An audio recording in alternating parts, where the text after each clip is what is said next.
El juego de la vida y cómo jugarlo. Capítulo 9. La perfecta expresión de sí mismo o el designio divino. Ningún viento puede extraviar mi barca ni cambiar el curso de mi destino. Para todo hombre existe una perfecta expresión de sí mismo. Hay un sitio que él debe ocupar y que nadie podrá ocupar en su lugar. Hay cosas que él mismo debe hacer y que nadie podrá hacer por él. Ese es su destino. Esa idea perfecta, mantenida en el entendimiento divino, espera a que el hombre la reconozca, pues la facultad de la imaginación es una facultad creadora, necesaria para que el hombre perciba la idea antes de que ésta sea realizada. Así pues, el llamamiento más elevado que puede recibir el hombre se refiere al designio divino de su vida. Es posible que no se tenga ni la menor idea de ello, pero lo cierto es que puede tener profundamente escondido en sí mismo algún talento maravilloso. Su llamamiento deberá ser: Espíritu Divino, abre la vía para que se manifieste el designio divino de mi vida. Que el genio que existe en mí sea liberado, que pueda comprender con toda claridad el plan perfecto. El plan perfecto comprende la salud, la fortuna, el amor y la perfecta expresión de sí mismo. Ahí está la cuadratura de la vida que trae consigo la felicidad perfecta. Después de haber hecho este llamamiento, grandes cambios pueden producirse en la vida de una persona, pues todos los hombres están lejos del designio divino. Conozco el caso de cierta persona. Parecía como si un ciclón hubiera devastado todos sus asuntos, pero estos se reorganizaban rápidamente y nuevas y maravillosas condiciones no tardaban en sustituir a las viejas. La expresión perfecta de sí mismo no se manifestará nunca como una tarea ingrata, pero tendrá un interés tan absorbente que parecía como si se tratara de un juego. Aquel que se inicia a la verdad también sabe que al penetrar en el mundo donde Dios dirige las finanzas, la riqueza necesaria para su más perfecta expresión estará al alcance de su mano. Más de un genio ha tenido que pasar durante años por problemas financieros, pero aquellos que pronuncian la palabra con fe liberarán rápidamente los fondos necesarios. ¿Quiere ver un ejemplo de ello?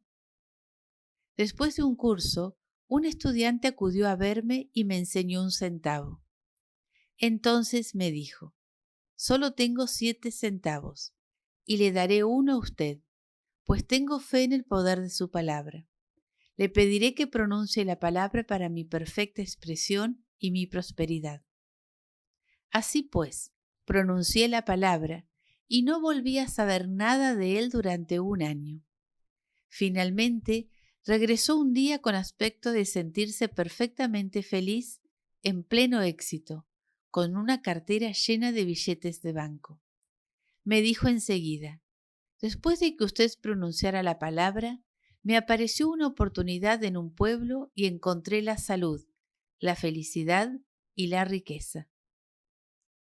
Para una mujer, la expresión perfecta puede venir del hecho de ser una esposa notable, una madre ideal, una dueña de casa realizada, sin seguir necesariamente una carrera brillante.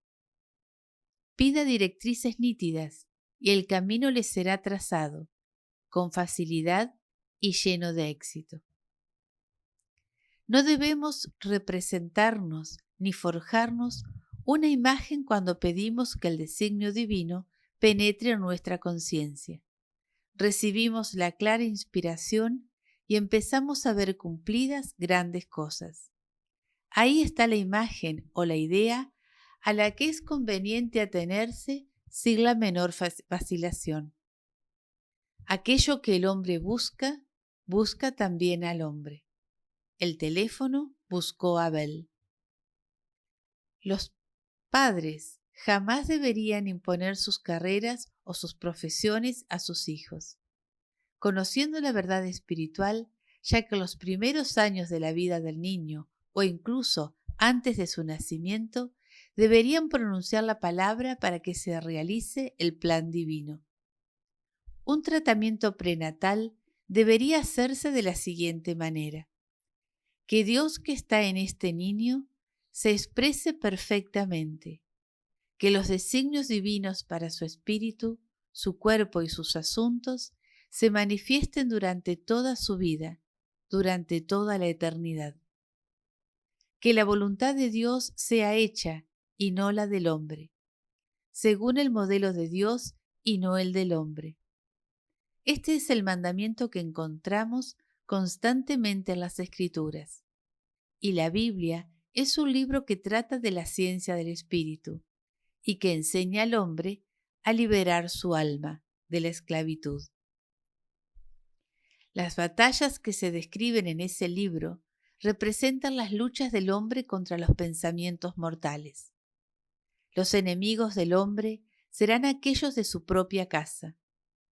Todo hombre es Josué y todo hombre es David, que extermina a Goliat, el pensamiento y el entendimiento mortal, gracias a una pequeña piedra blanca, la fe.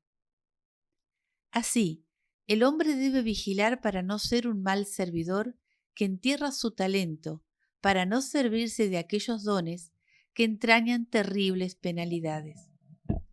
Con frecuencia, el miedo impide al hombre expresarse correctamente. El miedo ha atormentado a más de un genio, pero el miedo puede superarse por medio de la palabra pronunciada o por el tratamiento.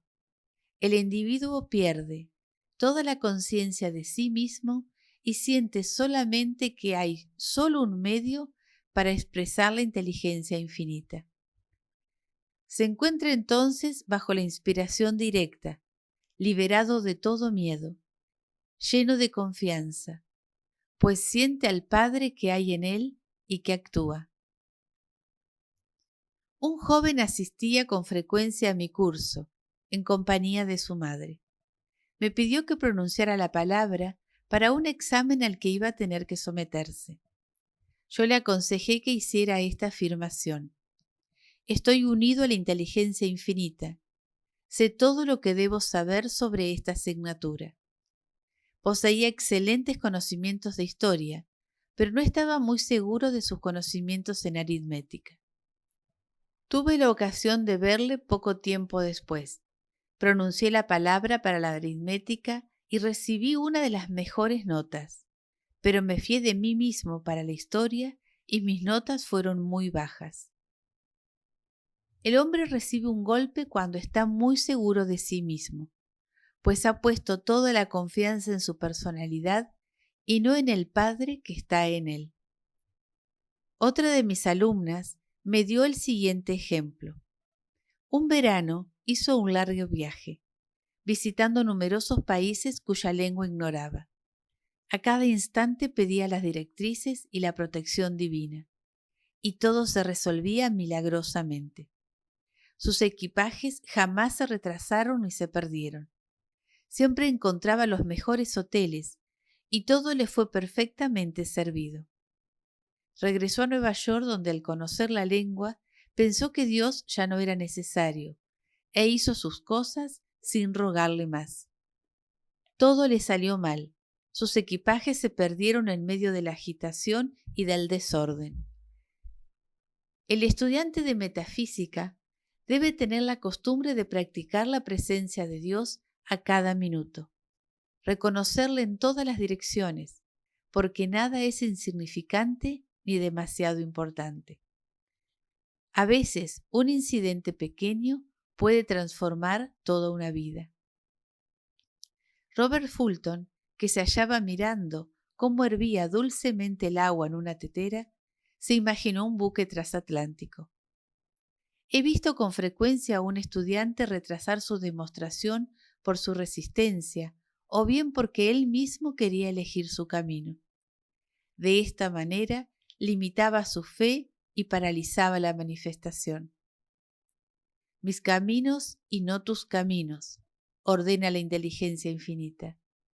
En el caso de cualquier clase de energía, ya se trate del vapor o de la electricidad, es necesario un instrumento que no ofrezca ninguna resistencia, y ese instrumento es el hombre. Constantemente, las Escrituras le aconsejan al hombre que esté tranquilo. Oh Judá, no tengas miedo, pero mañana sal a su encuentro, pues el Señor estará contigo. No tendrás que combatir en esa batalla. Relájate, ten tranquilidad y contempla la liberación del Señor que está contigo. Así lo constatamos en el caso anterior en el que una señora recibió del propietario del inmueble donde vivía sus $2,000 cuando ella adoptó una actitud no resistente de una fe imperturbable. Y también en el caso de aquella otra que ganó el amor del hombre al que amaba, cuando hubo cesado todo sufrimiento. El objetivo del estudiante en metafísica es el equilibrio, el dominio de sí mismo. El dominio de sí mismo es su fuerza, pues da a la fuerza Dios la posibilidad de fluir a través del hombre, a fin de actuar según su bien querer. Dueño de sí mismo, el estudiante piensa claramente y toma rápidamente las decisiones correctas. La suerte no le falta nunca. La ira altera la visión, envenena la sangre. Es la causa de enfermedades y de decisiones que conducen al desastre. La ira suele incluirse entre los pecados capitales, tanto en cuanto a sus reacciones como en cuanto a sus efectos maléficos. El estudiante aprende que en metafísica la palabra pecado tiene un sentido mucho más amplio que aquel que se enseñaba antiguamente.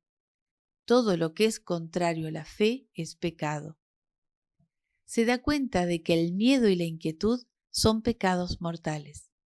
Es la fe a la inversa, ya que por medio de imágenes mortales deformadas provoca precisamente aquello que rechaza.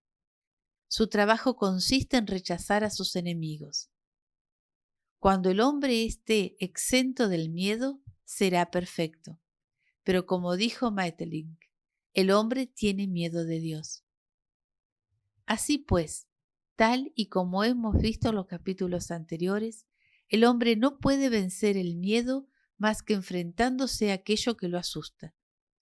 Cuando Josafat y su ejército se preparaban para salir al encuentro del enemigo, cantó: Loado sea el Señor, pues su misericordia dura por toda la eternidad. Se dio cuenta entonces de que sus enemigos se estaban matando los unos a los otros y que ya no quedaba nadie contra quien combatir.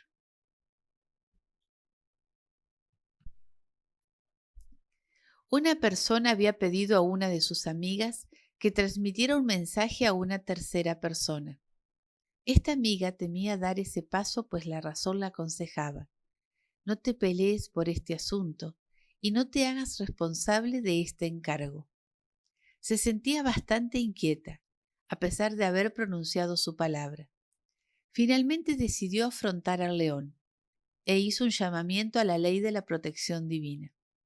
Se encontró entonces con la persona a la que debía comunicar el mensaje que se le había encargado. Abrió la boca para hacerlo así y en ese mismo instante esa otra persona le dijo: tal persona dejó el pueblo, lo que hacía inútil el mensaje que debía transmitir, puesto que la situación dependía de la presencia en el pueblo de aquella persona. Como quiera que se le había rogado que actuara, es decir, que no resistiera, no se sintió obligada, precisamente porque no tenía miedo. La situación embarazosa desapareció por sí sola. Los estudiantes retrasan a menudo su demostración manteniendo la idea de que estaba incompleta. Deberían hacer la siguiente afirmación: en el Espíritu Divino todo está alcanzado, por lo tanto mi demostración está completa. Mi trabajo es perfecto, mi hogar es perfecto y mi salud también es perfecta. Cualquier cosa que pidamos son ideas perfectas, archivadas en el entendimiento divino y que deben manifestarse por la gracia y de una manera perfecta. Hay que dar las gracias por haber recibido lo invisible y prepararse activamente para recibir en el plano visible. Otra de mis alumnas tenía la necesidad de hacer una demostración pecuniaria. Acudió a verme para preguntarme por qué esta demostración no llegaba a producir un resultado. Quizás tenga usted la costumbre de no terminar aquello que emprende, y su subconsciente haya tomado la costumbre de no llegar a terminar las cosas. Como ocurre afuera, ocurre adentro. Tiene usted razón, me respondió ella. Empiezo a hacer muchas cosas que no termino jamás. Voy a entrar en mi casa y a terminar de hacer una cosa que empecé hace varias semanas. Estoy segura de que eso será el símbolo de mi propia demostración. Se dedicó a terminar esa tarea y al cabo de poco tiempo consiguió terminar el trabajo. Poco tiempo después, el dinero le llegó de una manera curiosa. Aquel mismo mes, su marido recibió una paga doble de su salario. Convencido de que se trataba de una equivocación, lo comunicó así a sus jefes, y éstos, debido a su honradez, le dijeron que se lo quedara. Cuando el hombre pide con fe, no puede dejar de recibir, pues Dios crea sus propias vías. A mí en ocasiones me hacen esta pregunta. Suponga que se tienen varios talentos. ¿Cómo saber cuál de ellos elegir? Pida recibir una dirección clara y diga: Espíritu infinito, dame una indicación clara. Revélame cuál debe ser mi perfecta expresión. Enséñame cuál es el talento que debo utilizar actualmente.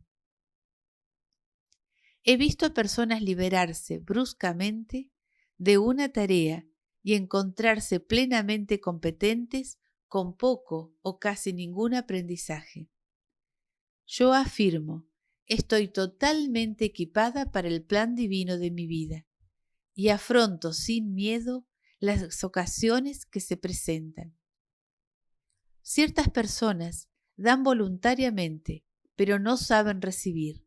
Rechazan los regalos, ya sea por orgullo o por cualquier otra razón negativa, y agotan así sus fuentes e invariablemente se encuentran un poco desprovistas de todo. Así, por ejemplo, a una señora que había dado mucho dinero, acudieron a ofrecerle una donación de varios miles de dólares. Ella la rechazó, diciendo que no tenía necesidad. Poco después, sus finanzas se encontraron con problemas y la mujer tuvo que endeudarse exactamente por aquella misma cantidad que se le había ofrecido. Es necesario recibir con gracia el pan que nos viene sobre las aguas, libremente. Usted ha dado, libremente debe recibir. El equilibrio entre dar y recibir existe siempre. Y aunque el hombre debe dar sin esperar nada a cambio, viola la ley aquel que no acepta aquello que le ofrecen, pues todo viene de Dios y el hombre no es más que su canal. No se debe tener jamás un pensamiento de penuria con respecto a aquel que da. Por ejemplo, cuando el oyente del que ya he hablado me entregó su centavo, yo no pensé, pobre hombre, no está en condiciones de darme ese centavo. Lo he visto rico y próspero, recibiendo su parte de la abundancia que existe. Fue ese pensamiento el que le indujo a actuar como lo hizo. Si no se sabe recibir, es necesario aprender, y para hacer brotar las fuentes, saber aceptar lo que se nos ofrezca, aunque solo sea un sello. El Señor ama tanto a aquel que sabe recibir como al que sabe dar. Con mucha frecuencia se me ha preguntado ¿por qué un hombre nace rico y saludable y otro pobre y enfermo? Allí donde se produzca un efecto, hay siempre una causa. El azar no existe. Esta cuestión encuentra su respuesta en la ley de la reencarnación. El hombre pasa por numerosas vidas, por numerosas muertes, antes de conocer la verdad que le permite ser libre. Se siente atraído hacia la tierra a causa de sus deseos anteriores insatisfechos, para pagar sus deudas kármicas o para cumplir con su destino. Por lo tanto, aquel que nace rico y saludable mantuvo en su subconsciente, en el transcurrir de su vida anterior, las imágenes de riqueza y de salud, mientras que aquel que está enfermo y pobre creó las imágenes de enfermedad y pobreza. En cualquier plano que esté, el hombre manifiesta la suma total de las convicciones de su propio subconsciente. Sin embargo, el nacimiento y la muerte son leyes establecidas por los hombres, pues el pago del pecado es la muerte, la expulsión de Adán de la conciencia por haber creído en dos poderes, el bien y el mal.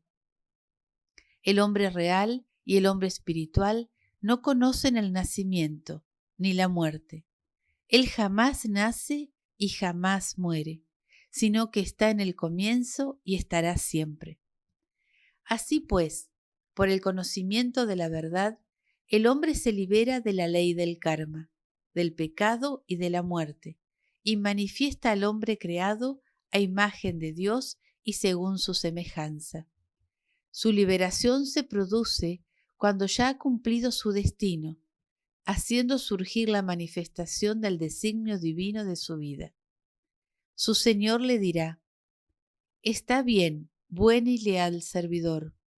Tú has sido fiel en unas pocas cosas. Yo te restableceré con muchas, incluyendo la muerte misma. Entra en el gozo de tu Señor, la vida eterna».